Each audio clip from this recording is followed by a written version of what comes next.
Okay, good day guys. Hope you guys enjoying the day so far. I hope that it has been a good day for you guys so far. And just the usual reminder to like the video and subscribe to the Formula Sports channel, as it is a free way to support the channel.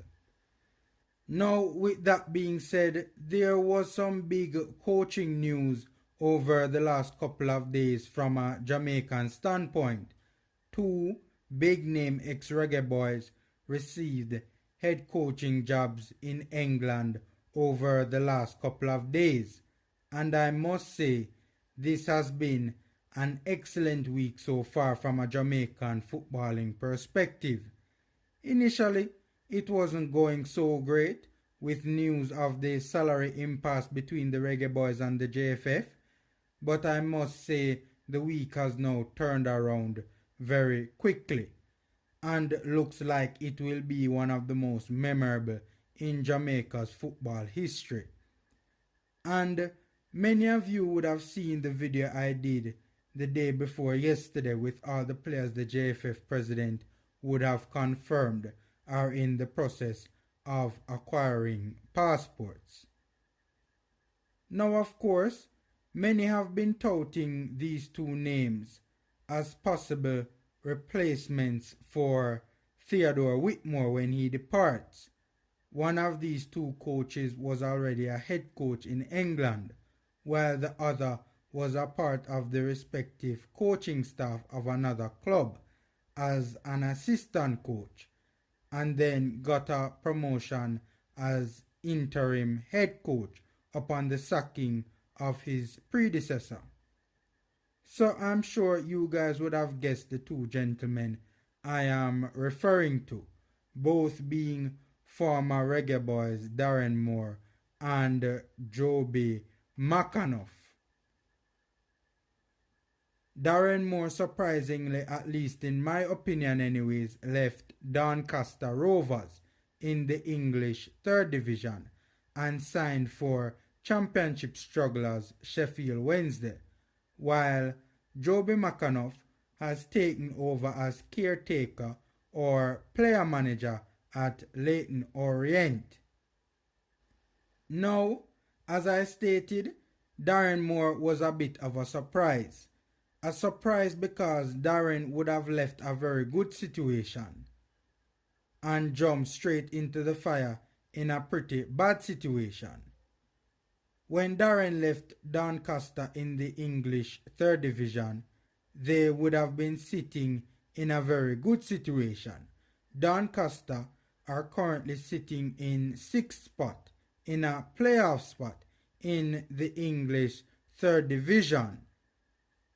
But they have 2 to 4 games in hand on those above them in the table, and also those below them as well.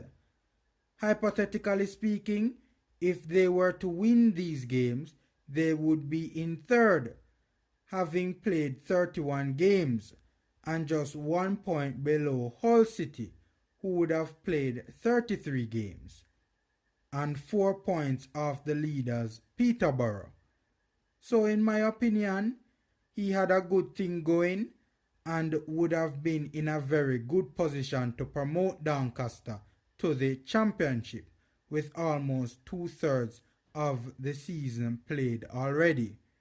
So again, it is a bit surprising from that perspective that he decided to make the switch from a relative safety net to a team in Sheffield Wednesday that has bigger expectation, that is currently 23rd in the championship and 7 points from safety, and has scored the joint least amount of goals this campaign in the championship.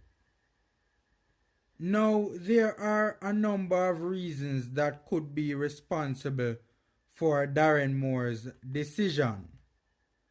The way things are looking now, his previous team Doncaster might be in the 2nd Division next year, and Wednesday going down to the 3rd Division.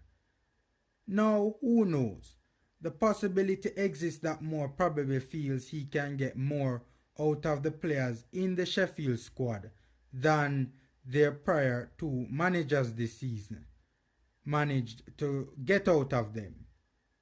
Does he think that the group of players that Sheffield currently has are better than the relegation zone?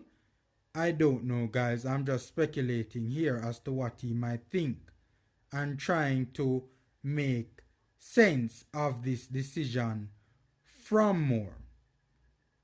Or probably he thought that the chances of Doncaster being in the championship next season was lower than Sheffield's chances of staying and avoiding the drop.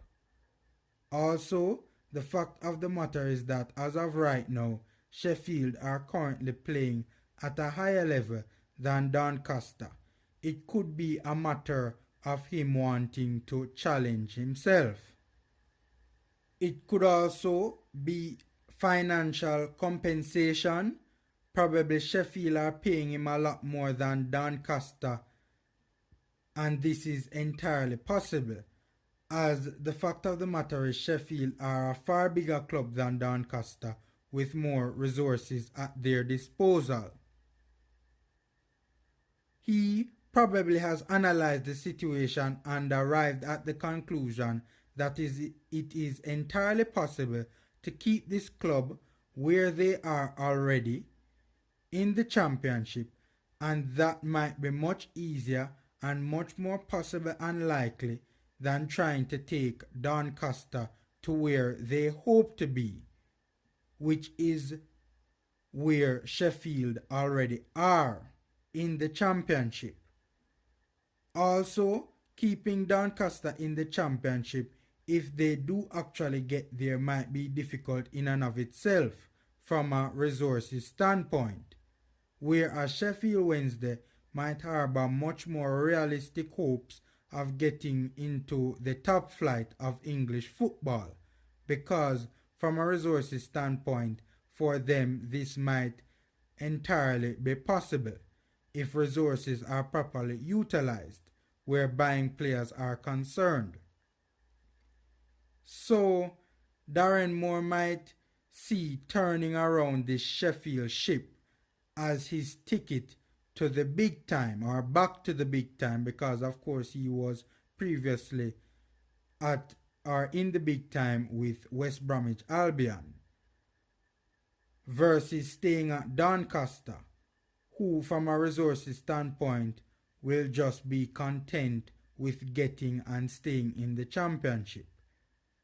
And who knows, probably Moore was given assurances that he was the guy long term, even if Wednesday get relegated to the third division.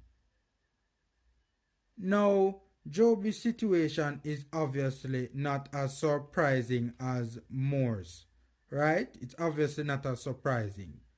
Jobi was an assistant at Leyton Orient as a player coach, but after a defeat from Ian Pepe Goodison's former team Tranmere Rovers and a bad run of games, the club decided to part ways with their coach Ross Embleton. Leyton Orient's chairman said Jobi would fill in until further notice. He also spoke very highly of Jobi, saying that Jobi is a natural leader and someone we feel has got what it takes to make a top-class manager.